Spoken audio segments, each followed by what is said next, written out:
எங்களுக்கு மின்சாரமே வேண்டாம் என 2024 கரண்ட் இல்லாமல் வித்தியாசமாக வாழும் 1000க்கும் மேற்பட்ட குடும்பத்தினர் கூறும் நெகிழ்ச்சி வரலாறு.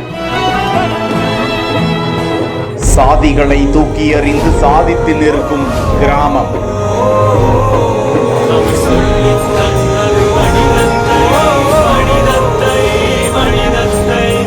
ஒரே நிறத்தில் ஆடைகளை அணிந்து பிச்சை ஆண்டவர் திருவிழாவில் ஒன்று கூடி நின்ற 5000 கரங்கள். பிரிந்தது போதும், மதம் என பிரிந்தது போதும், மனிதம் ஒன்றே தீர்வாகும். உயிர்களை இழந்தது போதும், உறவுகள் அழுந்தது போதும்.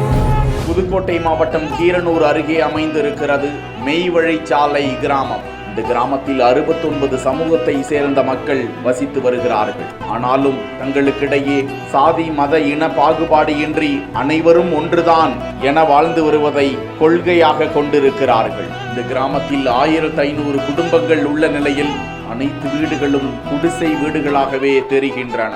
ஆதி காலத்தில் மின் விளக்குகள் இல்லாமல் மண்ணெண்ணெய் விளக்குகள், பெட்ரோமேக்ஸ் விளக்குகளை பயன்படுத்தி வந்த நிலையில் இன்றளவும் அந்த கிராமத்தில் மின்சார வசதி ஏற்படுத்தி கொள்ளாமல் அந்த கிராமத்தினர் வாழ்கிறார்கள். மின்சார வசதி கிடைத்தால் ஆடம்பர வாழ்க்கை வந்துவிடும், தங்களது முன்னோர்கள் கடைபிடித்த நல்ல பாதையை கைவிட்டு விடுவோம் என்ற காரணத்தினால் அவர்கள் மின்சாரமே வேண்டாம் என எளிமையாக வாழ்ந்து வருகிறார்கள். அந்த கிராமத்தில் ஆண்டு ஒன்றுக்கு 5 பெருந்திருவிழாக்கள் நடத்தப்படுகிறது. அதில் ஒன்றுதான் பிச்சை ஆண்டவர் திருவிழா. இந்த திருவிழாவில் 5000க்கும் மேற்பட்ட பொதுமக்கள் பங்கேற்று தாங்கள் கொண்டு வந்த காய்கறிகளை சாமிக்கு படைக்கிறார்கள். எக்காலம் ஊதி துந்துமி முழங்க சபைக்கரசர் மற்றும் ஆதீனர் சாலை வர்க்கவான் தலைமையில் அவர்கள் முறைப்படி தெய்வ பாடல்களை பாடி பஞ்சராட் ரசம் என்னும் பிரசாதத்தை பக்தர்களுக்கு வழங்குகிறார்கள். இளைஞர்கள், குழந்தைகள் காய்கறிகளை சமைப்பதற்கு கோவில் உள்ளே எடுத்துச் செல்கிறார்கள்.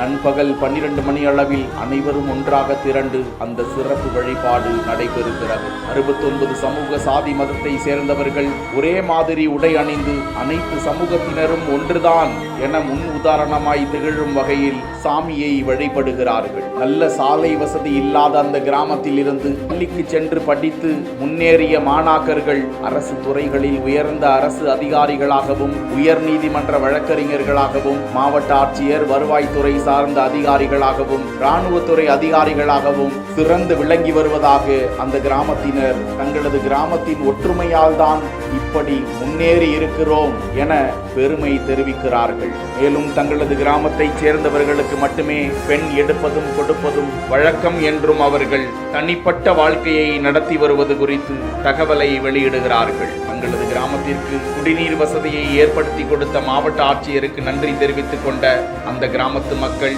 நல்ல தரமான சாலை அமைத்து தர வேண்டும், புதிய சுகாதார நிலையம் அமைத்து தர வேண்டும் என கோரிக்கை விடுத்திருக்கிறார்கள். தமிழகத்தில் சாதி மதங்களை கடந்து ஒற்றுமை கொள்கை உணர்வோடு வாழும் அந்த கிராமத்திற்கு பாராட்டுக்கள் குவிந்து வருகின்றன.